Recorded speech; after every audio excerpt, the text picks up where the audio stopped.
Donc bonjour tout le monde et bienvenue à cette présentation offerte par TVC 22 intitulée « Être un bon allié ».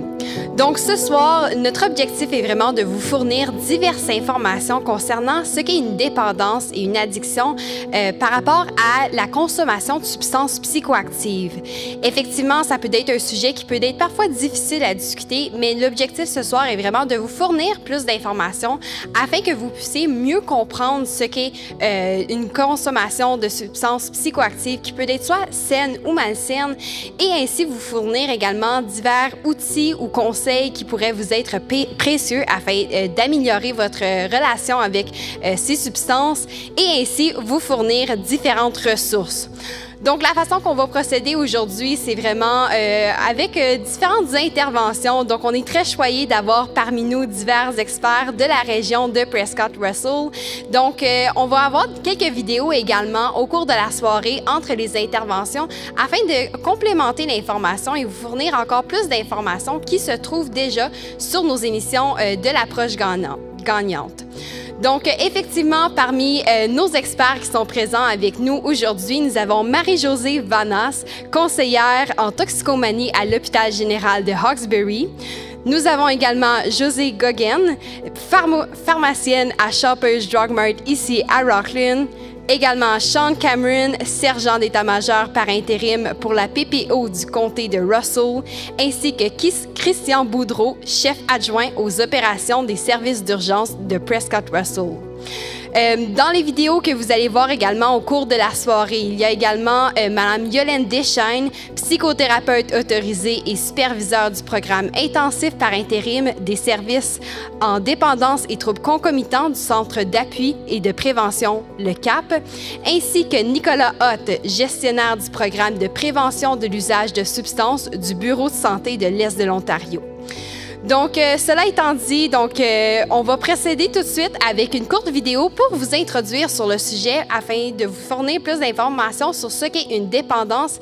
Donc, allons voir ça tout de suite.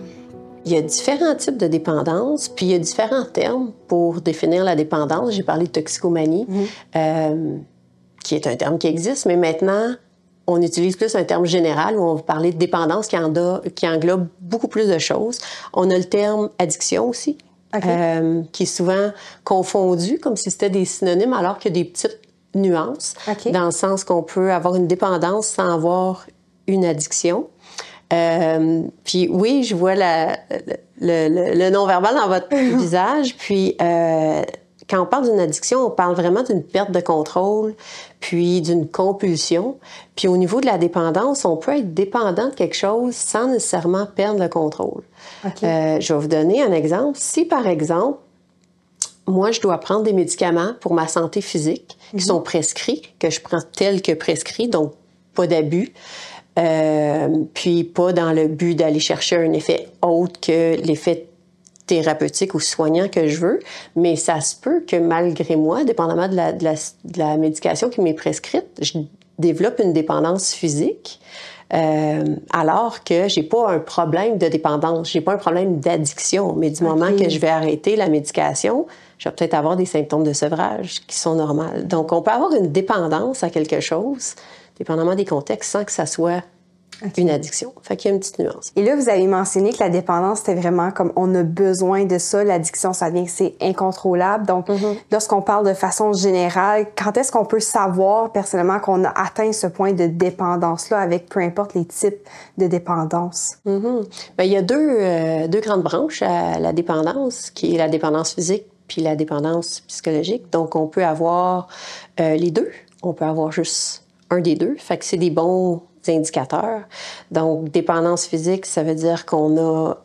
notre corps s'est habitué à une substance ou à un comportement. On est plus... Au niveau de la dépendance physique, on est plus en lien avec les substances. Mais donc, on a développé peut-être un effet de tolérance et ça veut dire que si on arrête ou on diminue, on va avoir des effets de sevrage physique. Donc, ça, c'est un bon indicateur. Puis au niveau psychologique, ben ça va être plus une sensation de bien-être qu'on va rechercher. Donc, avoir l'impression qu'on a besoin de la substance ou de faire un certain comportement pour soit se sentir bien ou soit pour éviter de se sentir mal. Donc ça, encore là, c'est des bons indicateurs et les conséquences que ça peut apporter dans notre vie, parce qu'on peut avoir des conséquences sans avoir une dépendance. OK. Puis on va revenir, je pense, aux conséquences, mais par exemple, si moi, en ce moment, je suis intoxiquée parce que j'ai consommé de l'alcool, puis que je vais prendre ma voiture, puis que il m'arrive un accident ou que je me fais intercepter, et bon, fait que là, on voit la panoplie de conséquences possibles, alors que j'ai pas nécessairement une dépendance ou une addiction. J'ai fait juste un bien mauvais choix, là. OK. Donc, on n'est pas obligé d'être dépendant pour vivre des conséquences. Oui. Puis justement, les impacts de la dépendance sur soit notre bien-être social ou notre bien-être mental, ça peut ressembler à quoi? Bien, il y a différentes catégories de conséquences. On peut avoir des conséquences dans toutes les catégories ou juste dans certaines, dépendamment de l'ampleur de notre problématique et ou du temps. Évidemment, physique et psychologique, on en a parlé. Mais il peut en avoir aussi sur le travail ou l'école, dépendamment de notre âge et de notre occupation. Et quand on est jeune, notre job principal, c'est d'aller à l'école. Plus tard, c'est de travailler. Puis des fois, il y a une combinaison des deux au niveau familial. Donc, ça a un impact. C'est sûr que la dépendance et l'addiction ont un impact sur l'entourage, là. Fait que peu importe je suis dans quelle position de la famille, ça a un impact sur soit mes enfants, soit mon couple, soit mes parents, soit la fratrie, soit la famille élargie, donc familiale, sociale.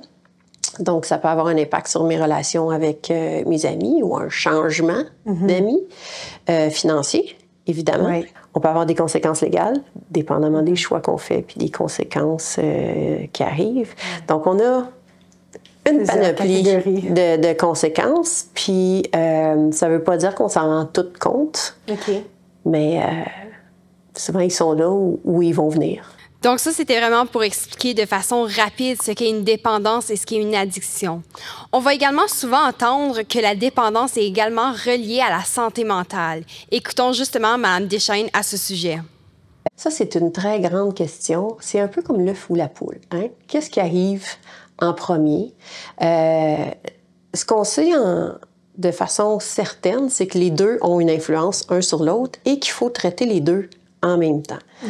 Si on remonte dans le temps, c'était un peu comme si les gens qui travaillaient en dépendance disaient « ben va régler tes problèmes de santé mentale, puis après ça, reviens, on va s'occuper de ta dépendance. » Puis à l'inverse, les gens qui travaillaient en santé mentale disaient « ça va être difficile de t'aider parce que tu as une dépendance. Va traiter ta dépendance, puis quand tu consommeras plus, ben reviens, on va traiter ta santé mentale. » Alors que les deux sont interreliés, puis ils se distinguent pas comme ça. Donc l'idéal, c'est de traiter les deux en même temps, de façon simultanée, mais pas en parallèle.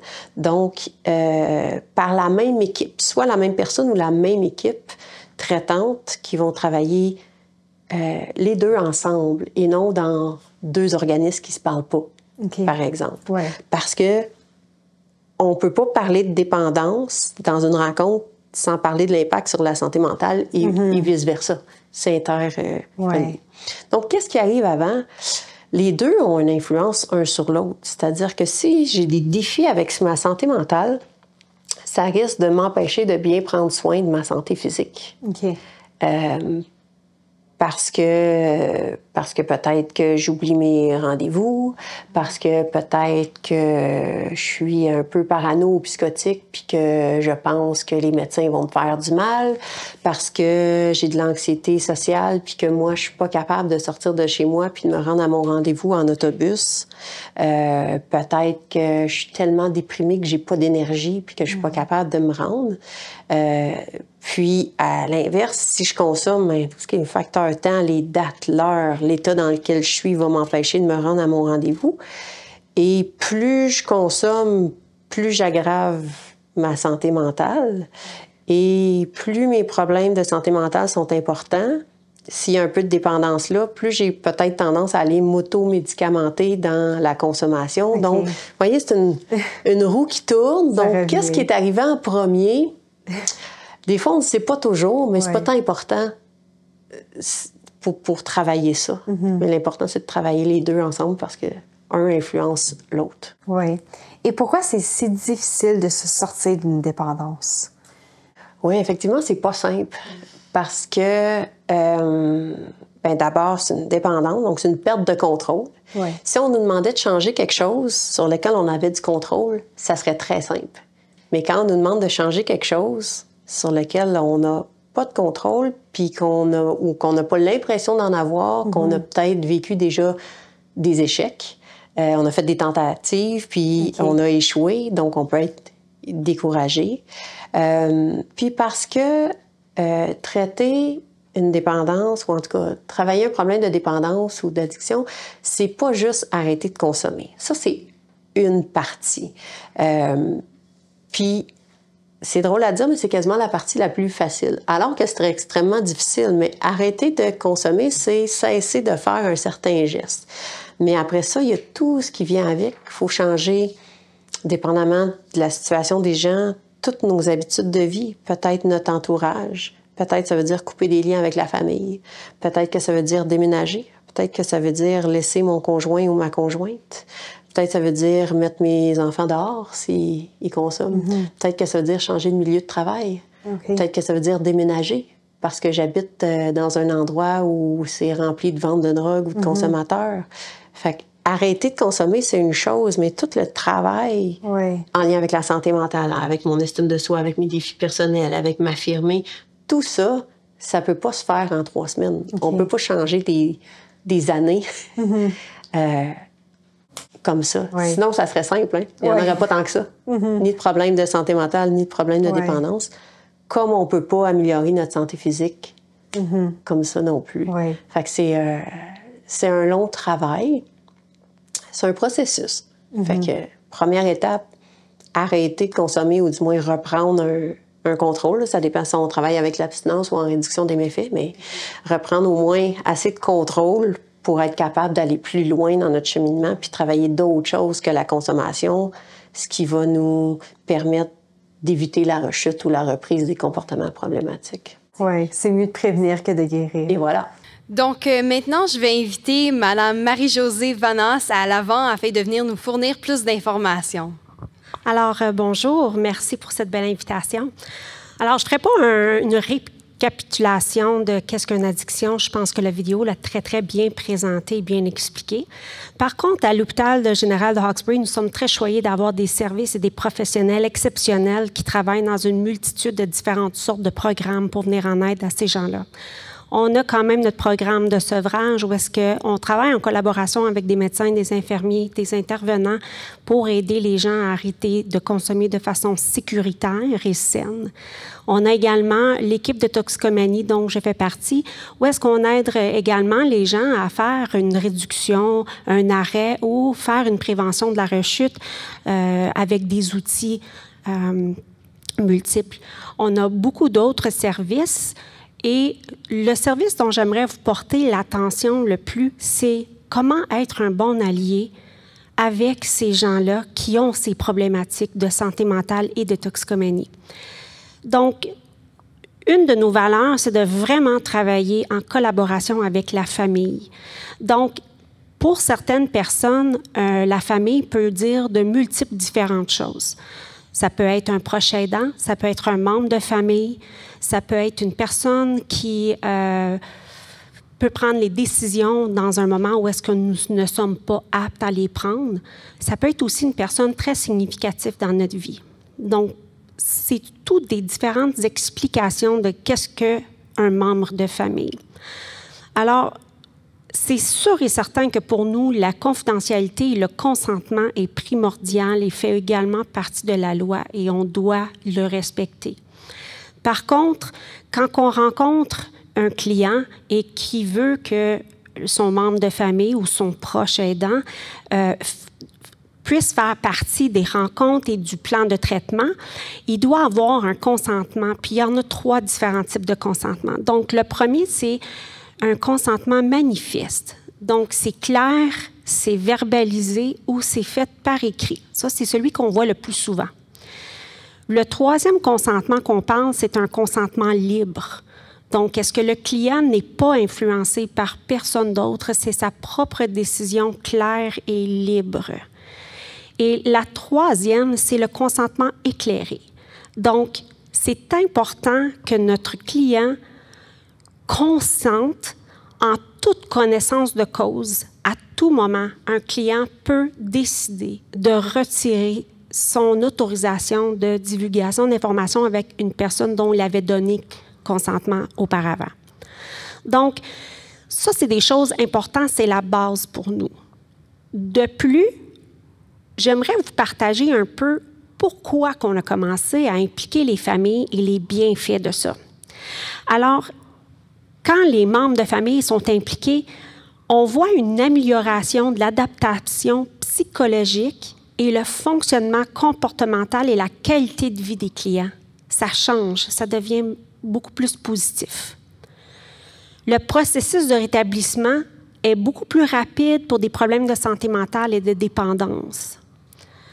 On a aussi un risque réduit de mortalité. Souvent, les gens qui sont seuls, ils ont des pensées suicidaires, mais quand on est entouré, on dirait que les idées sont moins présentes. On augmente aussi la probabilité de compliance à la médication. Donc, on ne va pas bien, c'est important, on doit prendre notre médication, mais si on est toute seule, puis que cette journée-là, ça ne va pas bien, puis qu'on n'y pense pas, au moins notre membre de famille dit « Ah, t'as-tu oublié? Je pense que tu as besoin de prendre ta médication, tu vas te sentir mieux après. » On a aussi une réduction de taux de rechute et d'hospitalisation. On n'est plus toute seule. Les gens nous aident, ça fait du bien. On améliore la satisfaction à l'écart des soins de santé. Là, on sent moins, là, le médecin, il partage l'information, puis il aide mon membre de famille à mieux comprendre ce que moi, je ne suis pas capable d'expliquer. Donc ça l'aide également. Il y a une diminution des coûts associés au système de soins et de services en santé mentale. Il a été aussi démontré que l'engagement des familles, ça influence positivement les interventions. Souvent, un membre de famille va pouvoir expliquer un peu plus en profondeur ce que le client, parfois, ne saisit pas à comprendre. Donc, l'échange se fait beaucoup plus facilement. La famille, c'est le tout premier lieu de soutien informel et les solidarités familiales sont essentielles. Ils sont accessibles et permanentes. Nous, on ne les garde pas pour toujours, ces clients-là. À un moment donné, on doit fermer le dossier, mais les familles, eux, ils demeurent. Donc, c'est essentiel, ces familles-là, ils sont toujours là. Les membres de famille se sentent utiles, ils ont même l'impression de contribuer au bien-être de leurs proches. Et en même temps, bien, ils se trouvent à constater qu'ils sont devenus plus compréhensifs à la problématique de leurs proches. Donc, comment on peut être un bon allié qui est engagé et qui est efficace? Parce que des fois, on peut avoir un membre de famille qui veut participer et être engagé avec le client, mais c'est peut-être pas une bonne idée parce qu'ils ont il y a certaines choses qui font en sorte qu'ils ne sont pas plus ouverts, sont plus rigides, mais ce qu'on recherche, c'est les membres de famille qui ont une écoute active, qui sont empathiques, qui respectent les limites et les consignes aussi de la personne, qui puissent agir en collaboration et ensemble, faire une équipe avec cette personne-là. Il y a une ouverture, il y a de la collaboration, mais aussi ils sont honnêtes et transparents. Puis ça, c'est très important pour la personne qui reçoit des services. Ils veulent avoir leur juste, ils veulent avoir quelqu'un de fiable et puis qui prend le temps de s'impliquer. Si tu es une personne qui a 2 emplois avec 4 enfants et qui va aux études en même temps, pas certaine que tu vas avoir le temps d'aider ton proche aidant. Peut-être qu'un autre membre de famille va pouvoir avoir ce temps-là à offrir à cette personne-là qui est en besoin. On a besoin aussi d'un membre de famille qui a la capacité de recevoir de l'information, qui est présent pour du soutien moral, qui est un filet de sécurité aussi pour cette personne-là et qui supporte le client dans sa participation au traitement. Donc, c'est pour les raisons les plus importantes pour nous dont on implique les membres de famille. Je trouve que c'est une stratégie gagnante. De plus, on a également des beaux services comme notre service de clinique sans rendez-vous à notre point de service de Hawkesbury et de Castlemaine à chaque semaine, où est-ce que les gens peuvent venir consulter Ils vont voir une personne, un intervenant, un psychothérapeute pour pouvoir aider avec la problématique, offrir les services environnants possibles à leurs besoins. Mais on a aussi notre fourgonnette mobile qui fait les mêmes choses, qui se promène dans les villages. On a Saint-Isidore, Plantagenet, Limoges, Castleman, Hawkesbury, Rockland. Donc, on se promène, surtout pendant l'été, le printemps, l'automne. On offre des services de consultation unique, ce qu'on connaît aussi comme étant le fameux walk-in, dans une fourgonnette qui est aménagée pour recevoir des clients en toute confidentialité. Donc, ne vous gênez pas de poser des questions, de téléphoner notre centre à Hawkesbury et de questionner pour savoir quels sont les services qui sont disponibles pour notre communauté, parce qu'on est là pour vous aider. Un grand merci, Mme Vanasse, pour toutes ces informations. Donc, nous allons maintenant procéder à une prochaine vidéo afin de vous expliquer davantage c'est quoi les défis que les gens peuvent rencontrer. Bien, définitivement, l'accès, c'est un facteur de protection ou un facteur de risque. Si les substances sont disponibles dans le milieu, il y a plus de chances que le monde va les consommer. Il ne faut pas nier que les substances vont là d'une manière ou de l'autre. Mais si quelqu'un a un problème de dépendance, une idée, c'est toujours enlever l'accès autant que possible. Pour les jeunes aussi, on passe assez ça aussi. Parce que pour les jeunes, vraiment, qu'est-ce qu'on regarde à faire? C'est prévenir l'utilisation de substances ou la retarder le plus longtemps possible. Parce que le cerveau est en développement à un très jeune âge. Donc, vraiment, qu'est-ce qu'on veut faire? C'est réduire l'accès autant que possible, parce que c'est un facteur de protection dans ce cas-là. Si c'était pas accessible, ça serait pas un problème. C'est-à-dire que s'il y avait zéro drogue, on aurait zéro problème de consommation. Si on n'avait pas de billets de loterie, pas de jeux de hasard, pas de jeux de cartes, pas de casino, ça n'existerait pas. Okay? Mais ça existe. Puis on ne pourra pas les enrayer, il va toujours en avoir. Donc, il y a l'accessibilité, et c'est pour ça qu'à travers le temps, quand on regarde les sondages, les drogues les plus populaires selon les groupes d'âge, puis tout ça, bien, ça dépend de ce qui est disponible au pays ou dans les régions. Et à un moment donné, on voit dans les médias, il y a des fléaux, nouvelles drogues qui arrivent. Donc, on ne peut pas la prendre si elle n'est pas arrivée dans notre région. Mais il y a d'autres niveaux d'accessibilité. On a parlé des familles, des pères, puis tout ça, des occasions que je me fais...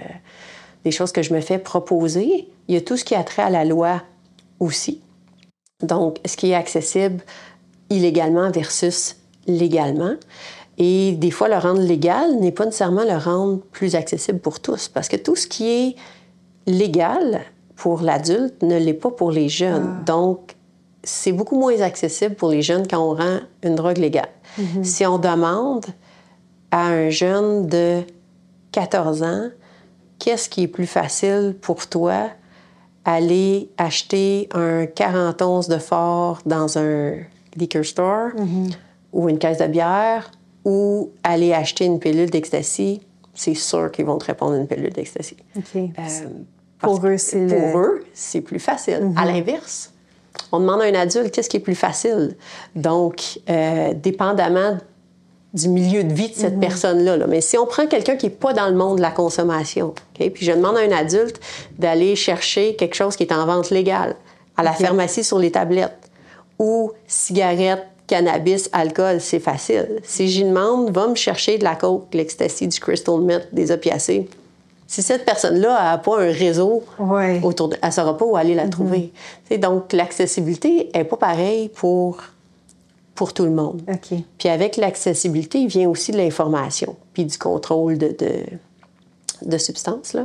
Mais l'information et l'éducation devraient toujours suivre le niveau d'accessibilité. De ce qui n'est pas légal aussi. Là. On veut informer les gens, même des substances qui sont illégales. On veut faire de la prévention, puis on veut les informer pareil. Mais quand on rend quelque chose de légal, on a comme la responsabilité d'éduquer les gens par rapport à ça. Donc, sur ce, j'invite maintenant Mme Josée Goguin à venir nous partager d'autres informations de son côté. Bonjour. Premièrement, je veux juste dire merci de m'avoir invité de venir parler aujourd'hui.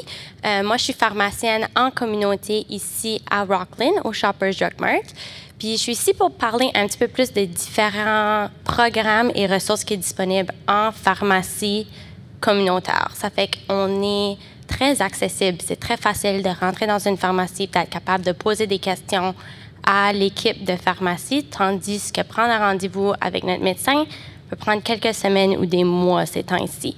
Ça fait que c'est important de réaliser qu'on est là. On est là pour la communauté, puis on est ici pour aider.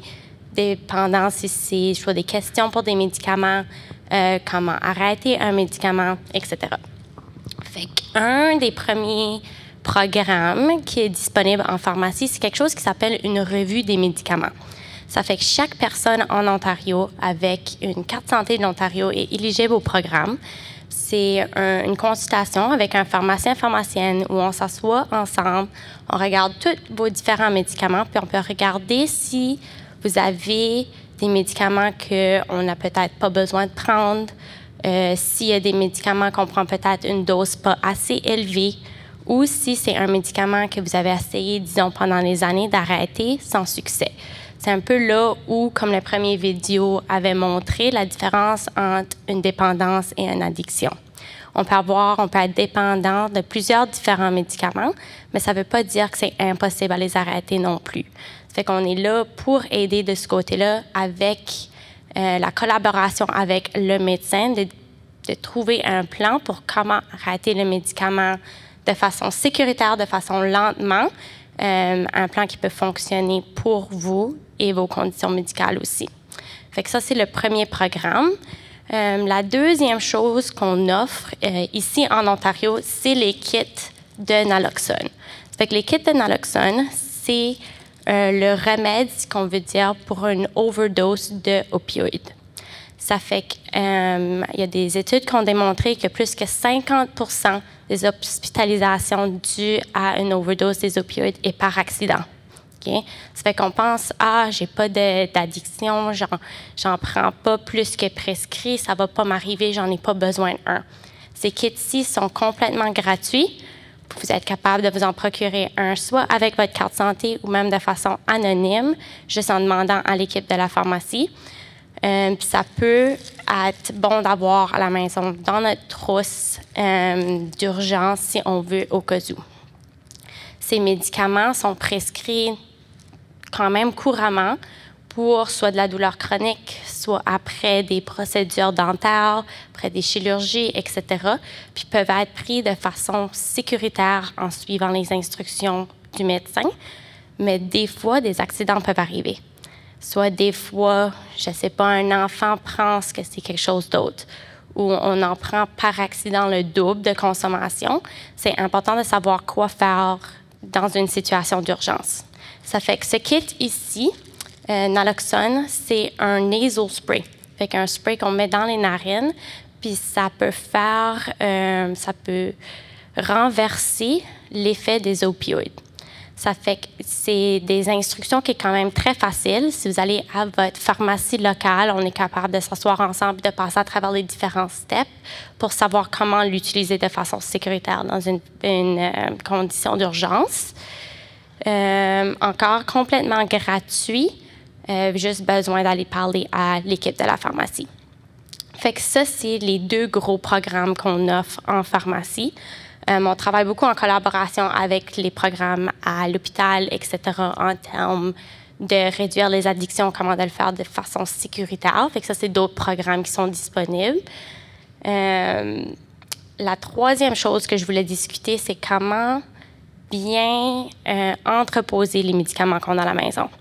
Ça fait que, je ne sais pas, peut-être papa ou maman vont pour une chirurgie, etc., puis ont des médicaments qui sont considérés addictifs, ce qu'on veut dire. Fait qu'à la pharmacie, tous les médicaments qui sont dans la classe des opioïdes viennent avec un papier dans la prescription même qui les identifie puis qui explique les risques. Fait que de façon légale, comme pharmacien, pharmacienne, on doit mettre ce papier dans le sac de prescription.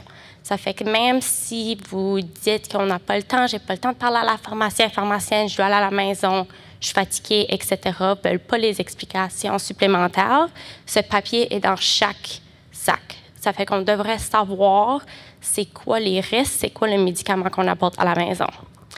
Rendu à la maison, c'est important de mettre ce médicament pas dans un petit baggie dans le placard pas identifié. C'est bon de le garder dans le pot de la prescription qui vient avec le label officiel de la pharmacie qui identifie le médicament. C'est bien beau, tout de suite, on s'en rappelle c'est quoi, mais toutes les petites pilules blanches peuvent regarder similaires. Ça fait qu'on veut faire sûr que dans quelques mois, on est comme « Ah, est-ce que c'était du Tylenol? » Non, c'était peut-être quelque chose d'autre. Ça peut apporter soit à des addictions ou à quelqu'un d'autre de prendre en main ces médicaments-là. On parlait beaucoup, du vidéo parlait d'accessibilité. Ça fait que ces médicaments-là sont couramment prescrits dans la communauté. C'est là où l'identification des médicaments puis l'entreposage sécuritaire vient d'être important. Ça fait qu'à la maison, la meilleure place à mettre ces médicaments, c'est dans un placard. Pas en haut du fourneau, pas dans la salle de bain. Ces places-là ont beaucoup de changements de température. Ça fait qu'on veut faire une place où c'est sec, puis c'est dans un endroit ou pas dans le direct lien du soleil. Fait que ça, ces places sont de plus sécuritaires pour que le médicament reste stable.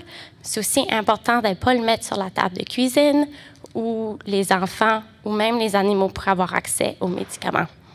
Fait que ça, c'est probablement les 3 plus grosses choses de façon communautaire en pharmacie qu'on regarde, à soit la prévention des dépendances ou des addictions ou quoi faire de façon d'urgence. Merci. Un grand merci, Mme Goggin, pour toutes ces informations.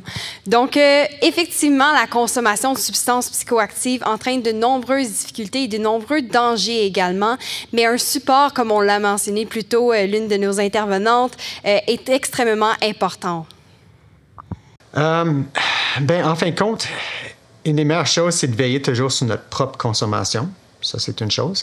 Mais c'est d'avoir du monde près de nous autres aussi, qui peuvent nous aider puis qui peuvent nous supporter à travers de tout ça. Ça, c'est pas facile, c'est certain, parce qu'il y a beaucoup de monde qui vont dire, ben écoute, si j'en parle d'utilisation des substances, surtout avec un jeune, peut-être ça va l'encourager à consommer. On sait que c'est pas ça le cas. Puis on sait avec les jeunes aussi l'approche de tout simplement juste dire non n'a pas vraiment très bien fonctionné. Donc dans ce cas-là, qu'est-ce qu'on veut faire? C'est qu'on veut augmenter les facteurs de protection. Puis les facteurs de protection en tant que tels, pour en nommer quelques-uns, c'est d'avoir des relations saines, avoir aussi des personnes dans notre vie à qui on fait confiance, puis le support de notre communauté, que ce soit une communauté scolaire ou une communauté sociale en tant que telle, ou juste avoir du monde, quelques personnes près de notre vie avec qui on peut en discuter. Puis ensuite, c'est aussi de consommer d'une façon plus saine, avec moins de risques, puis moins de consommation excessive dans ce cas-là.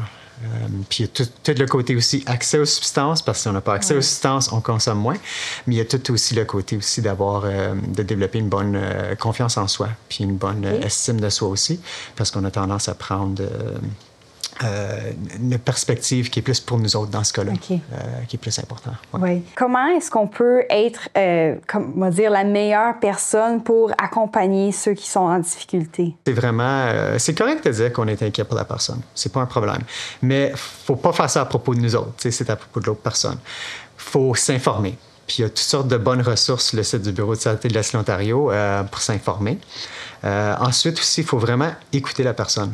Parce qu'encore une fois, c'est pas pour nous autres. Puis cette personne-là, c'est vraiment l'expert de sa vie. Donc, si on ne l'écoute pas, on va pas avoir l'expertise qu'on a besoin pour la conversation. Ensuite, c'est chercher des moments calmes. Cherche un moment calme où ce que tout le monde est calme. Parce que souvent, on a tendance à vouloir avoir une conversation dans le moment où ce que les choses sont un peu plus difficiles. Puis dans ce cas-là, si le monde ne sont pas calmes, c'est pas vraiment une bonne conversation. Souvent qu'on voit avec un bon échange entre 2 personnes ou entre plusieurs personnes. C'est de ne pas culpabiliser la personne. Parce que je peux vous dire que tout le côté stigma qui est associé avec l'utilisation de substances, ça crée des gros problèmes. Parce que la personne qui se sent stigmatisée va avoir moins tendance à vouloir en parler, à vouloir aller chercher les services qu'elle a besoin, puis elle risque de aussi cacher sa consommation, qui apporte toutes sortes de dangers aussi. Faire des petites conversations. Des petites conversations qui peuvent être soutenues à travers du temps. Puis surtout pour les parents, informez-vous avec votre jeune. Informez-vous avec votre jeune parce que c'est une des meilleures choses. Parce que d'une manière ou d'une autre, ton jeune va s'informer. Est-ce que tu veux que ton jeune apprend les choses de l'Internet puis de ses amis ou est-ce que tu préfères que vous travailliez ça ensemble pour que vous puissiez avoir comme un bon entente ensemble? Puis ça l'aide aussi à bâtir la relation entre parents et jeunes. Parce qu'oubliez pas que c'est bon d'avoir des relations très proches avec votre jeune, mais n'oubliez pas votre rôle en tant que parent aussi. Puis n'oubliez pas aussi de l'autre côté, pour tout le monde, soyez le modèle aussi que vous voulez être et pensez aussi à comment est-ce que la conversation irait avec vous. Mettez vos sentiments là-dedans aussi. Parce que si tu es plus apte à être capable de savoir comment la conversation va aller avec toi, tu vas peut-être réagir mieux pendant que la conversation arrive, puis tu vas l'aborder d'une façon qui est peut-être plus calme aussi. Et vous avez mentionné à quelques reprises d'avoir une conversation. De quoi est-ce qu'on veut discuter lorsqu'on a une conversation avec quelqu'un par rapport à la consommation de substances? Wow, ça peut aller de beaucoup de différentes façons. Il faut vraiment regarder, si on regarde la prévention, c'est s'informer par rapport à ces drogues-là. S'informer aussi par rapport au milieu social de la personne. Puis voir aussi développer des stratégies que comment la personne pourrait refuser les substances, puis donner aussi d'autres idées. Que comment on pourrait gérer ces situations-là. Encore une fois, parce que la perspective de seulement disons non, on sait qu'elle n'a pas fonctionné. Il faut regarder les habiletés de refus, puis regarder vraiment qu'est-ce qui est important dans la vie de la personne pour qu'elle limite sa consommation ou qu'elle le fait avec modération. Oui. Et vous avez aussi mentionné que la consommation auprès des jeunes, c'est quelque chose qu'il faut quand même qu'on se concentre là-dessus, qu'on en discute. Parce que justement, la consommation pour les jeunes, ça a de graves impacts. Pouvez-vous nous parler rapidement de quels sont les impacts pour les jeunes? Oui, les impacts peuvent arriver pour n'importe qui. Puis les impacts n'arriveront pas à tout le monde aussi. Donc, il faut commencer par dire ça. Mais pour les jeunes en tant que tels, leur cerveau est en pleine croissance pendant l'adolescence. Et certaines de ces substances-là peuvent vraiment causer des problèmes au niveau du développement du cerveau. Peuvent affecter la concentration, la mémoire, les zones d'impulsivité dans ce cas-là, parce qu'on sait déjà avec l'adolescence, il peut y avoir plus d'impulsivité, mais ça peut aggraver la situation et la personne peut prendre plus de risques. Donc vraiment, une des grosses différences entre les jeunes puis les adultes, c'est le cerveau qui se développe souvent jusqu'à l'âge de 25 ans. Et voilà pourquoi que souvent c'est recommandé d'éviter les substances ou de le retarder le plus tard possible, la consommation de substances. Sur ce, j'invite maintenant M. Sean Cameron à venir à l'avant. Bonsoir tout le monde. Je suis en train de perdre ma voix, mais... fait que nous autres, en étant policiers, habituellement, quand on s'implique, c'est peut-être la pire journée pour la personne. C'est triste, mais c'est souvent le cas. Quand on se rend sur la scène, c'est parce qu'ils sont vraiment rendus dans le plus bas de leur journée, puis des fois le plus gros mal de leur vie se passe. Fait que de toutes les personnes que moi, dans le 20 ans que j'ai vu, qui ont des dépendances, ça peut être le plus jeune que j'ai vu, il y avait 12 ans, le plus vieux, c'était dans la 70e. On touche toujours des points très semblables qu'on aperçoit comme policier. Puis on a déjà touché un petit peu sur les sujets, mais c'est du monde qui ils ont des dépendances à cause souvent de le traumatisme, quelque chose qui est arrivé très traumatique à eux autres durant leur vie. Peut-être c'est le stress, une situation stressante avec leur situation familiale ou leur situation financière. Et aussi, comme on a déjà touché, c'est quelque chose qui est toujours avec des problèmes de santé mentale. On dit toujours comme policier, quand on est là, c'est beaucoup de monde qui n'ont pas de support. Ou les personnes de support ils se détachent parce qu'ils ne comprennent pas qu'est-ce qui se passe avec les personnes ou la personne. Puis c'est toujours, on voit des points qui sont très semblables avec le monde. Fait que quand on parle à la famille ou aux personnes de support ou les amis de ces personnes-là, on essaie de leur faire comprendre que la personne qui est en trouble, ils ont besoin de soutien, ils ont besoin de support. Oui, c'est sûr que la personne, il faut vouloir recevoir de l'aide puis être ouvert à la possibilité de parler avec quelqu'un, mais ça commence vraiment avec les personnes qui sont les plus proches de la personne qui est en trouble. Puis, il y a beaucoup de temps quand on se rend à des appels, il n'y en a plus de personnes. Fait que c'est ça qui est vraiment difficile comme policier, parce que quand nous autres, on s'implique, c'est vraiment des fois, là, c'est le bout du bout pour la personne, ils ne savent plus vraiment quoi faire. C'est quelqu'un de la famille qui nous a appelés parce qu'il n'y a vraiment plus d'options. Dans les dernières années, la police, on change beaucoup. On est beaucoup plus ouvert à place de juste dealer, comme on dit en anglais, avec l'aspect criminel, on essaie de commencer à leur aider, à vraiment trouver des options pour eux autres, leur trouver du support, leur trouver des programmes qui peuvent les aider. Ici, localement, depuis 2021, la police provinciale a commencé avec la HCH, l'équipe mobile de crise. Puis ça, c'est une équipe qui a un officier et un travailleur social qui travaillent ensemble puis qui vont se rendre à des appels pour les personnes en crise. C'est sûr qu'il y a beaucoup de temps, ça peut être une crise qui n'est pas reliée aux dépendances, mais je dirais que la majorité de ces appels-là, il y a un aspect de dépendance.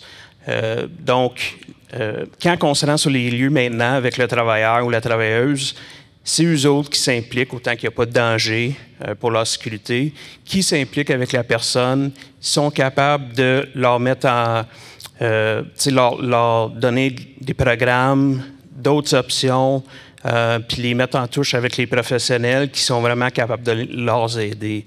Fait que, avec cette équipe-là aussi, on essaie beaucoup d'impliquer la famille ou les amis quand il y en a de disponibles, mais c'est quelque chose qu'on voit beaucoup d'amélioration avec depuis qu'on a commencé, puis c'est vraiment quelque chose qui travaille très bien.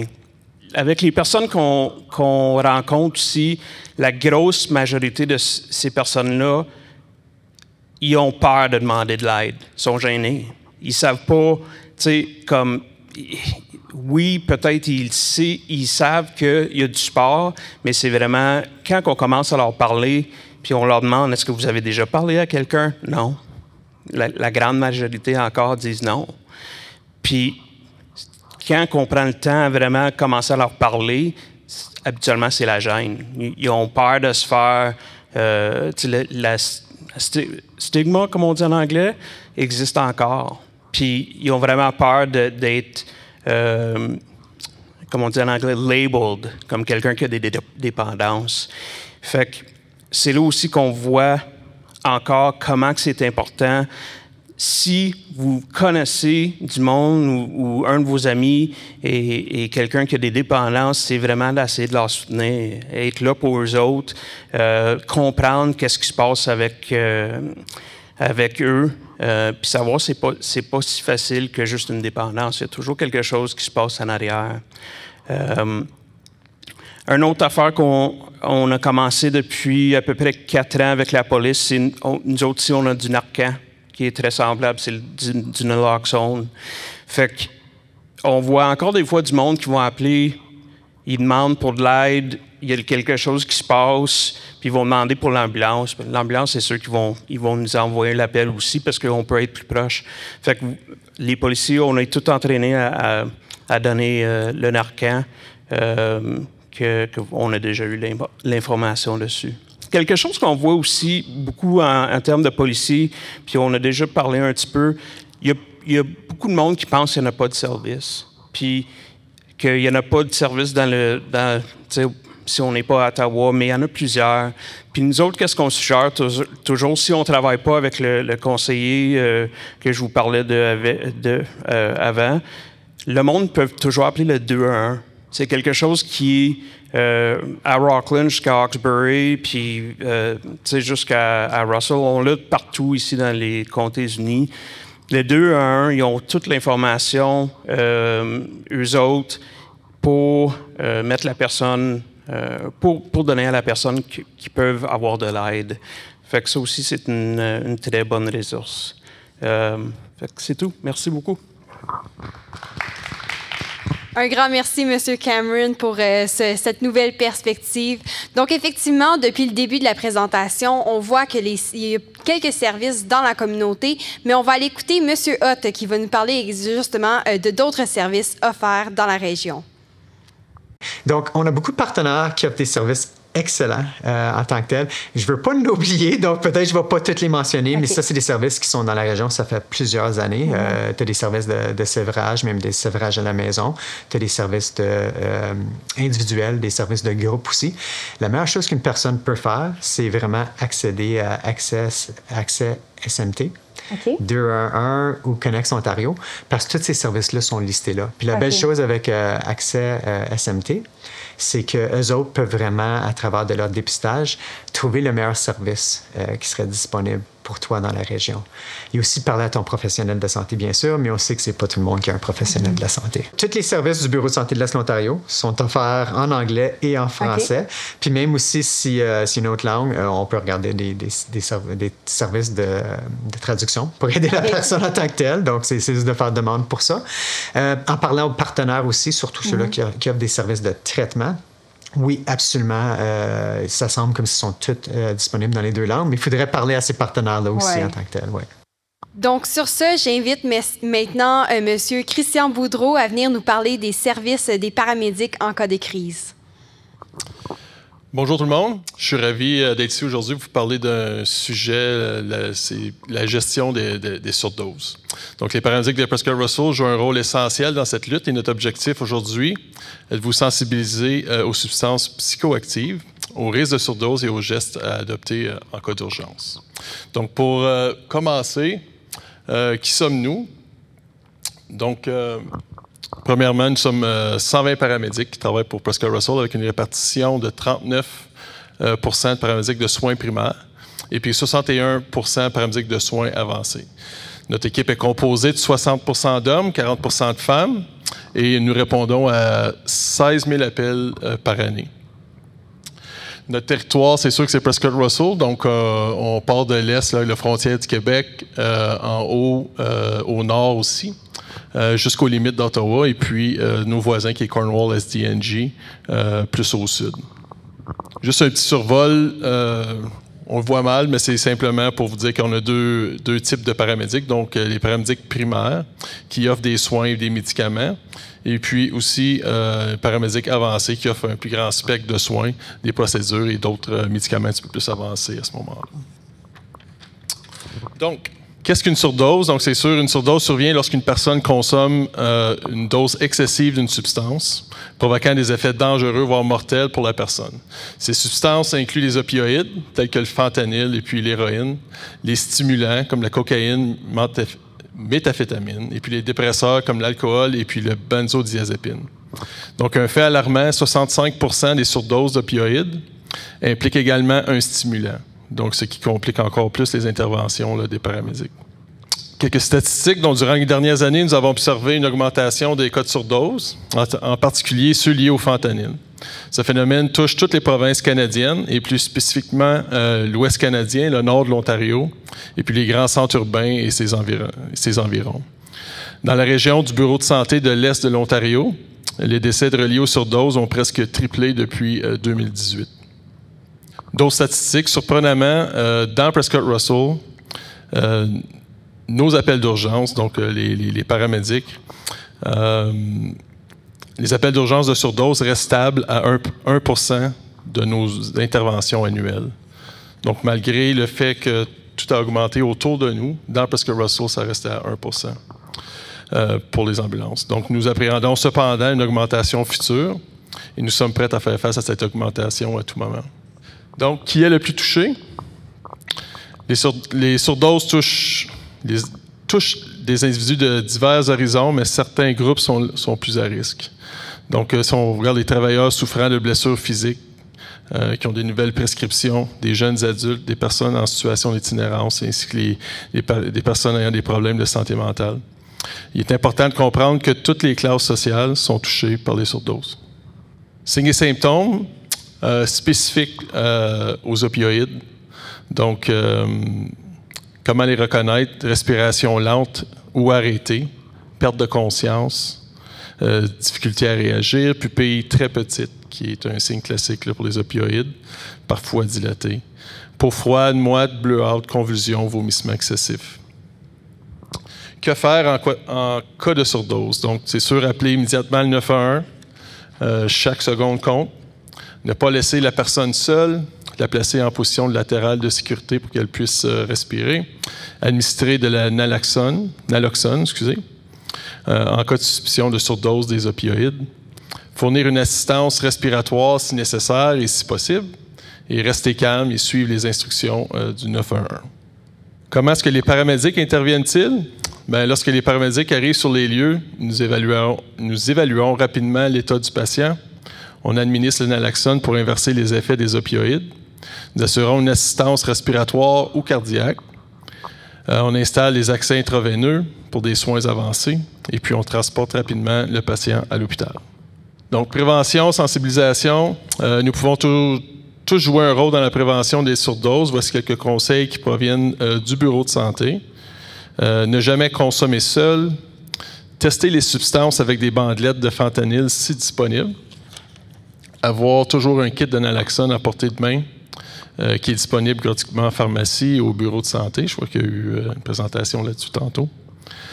Parler des risques de surdose avec ses proches. Et puis encourager les personnes en difficulté à demander de l'aide. Donc, en conclusion, les paramédics de Prescott-Russell sont en première ligne pour sauver des vies en cas de surdose. Chacun d'entre nous peut jouer un rôle en prévenant les surdoses et en réagissant rapidement. La sensibilisation et l'éducation sont essentielles pour réduire les risques et sauver des vies.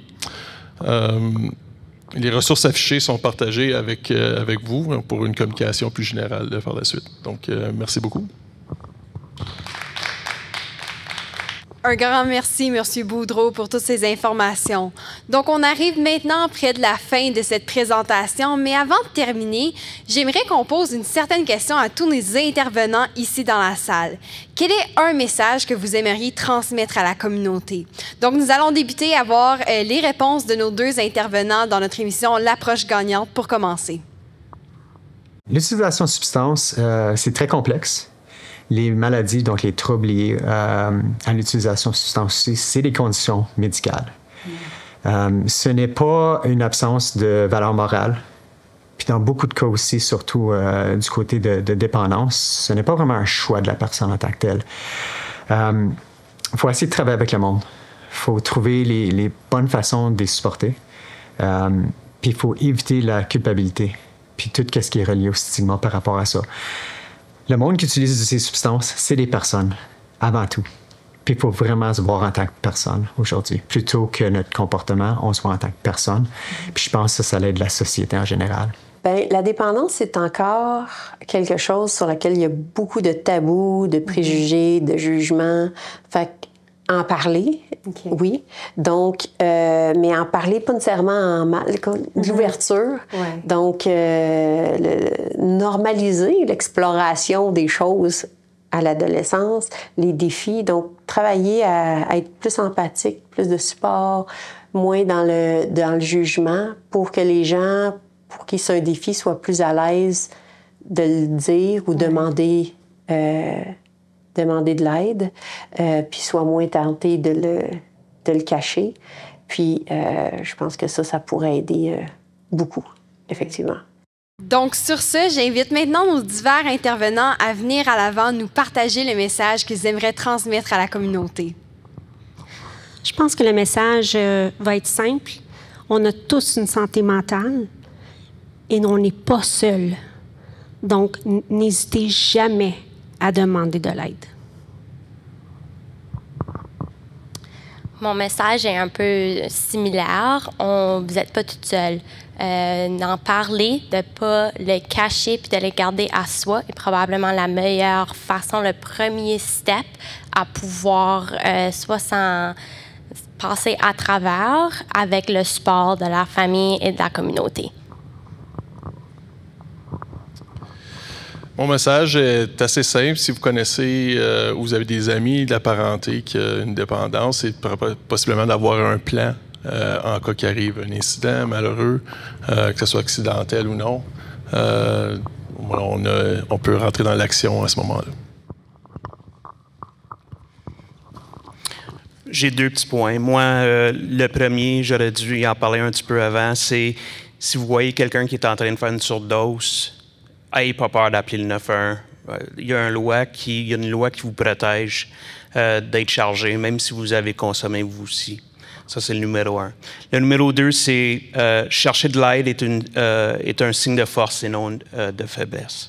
Fait que c'est vraiment important qu'on supporte les personnes à être, à voir quand ils ont besoin de l'aide puis être prêtes d'en parler. Merci beaucoup.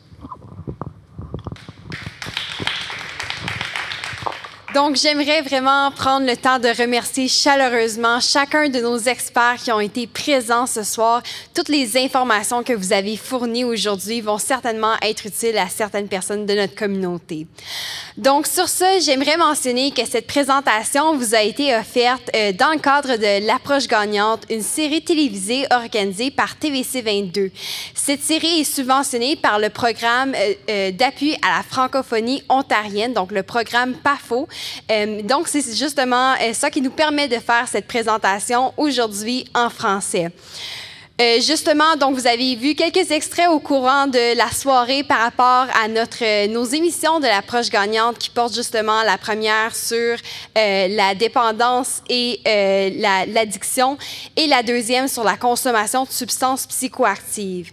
Si vous aimeriez avoir plus d'informations, vous pouvez toujours aller voir notre chaîne YouTube Studio TVC 22 afin de regarder les émissions en entier. Donc, justement, on espère vraiment que les informations qui ont été partagées ce soir vous seront utiles à vous à la maison. Et sur ce, je vous remercie grandement pour votre écoute.